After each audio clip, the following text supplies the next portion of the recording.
Ráno vstávám, kafe chutná jak prach.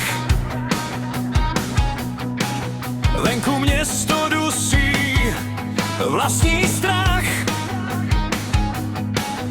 Autobusy tváře, každý někam jde, ale málo kdo ví, kam vlastně chce. A někde mezi tím vším hlukem ulic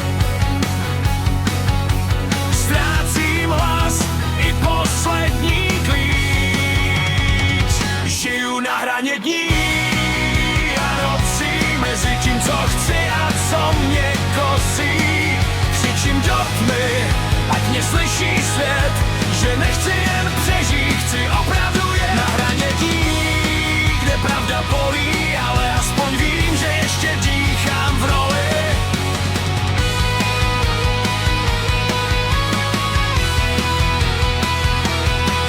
Starý sny mám schovaný v šuplíku, prach na nich jak roky v deníku. Říkali buď hodnej, hlavně nevyčnívej. Tak jsem chvíli hrál, že jsem stejnej, ale uvnitř pořád hoří plamen, co nechce být jen další kámen. Žiju na hraně dní a nocí, mezi tím, co chci a co mě kosí. Křičím do tmy, ať mě slyší svět, že nechci jen přežít, chci opravdu jen na hraně dní, kde pravda bolí, ale aspoň vím, že ještě dýchám v roli.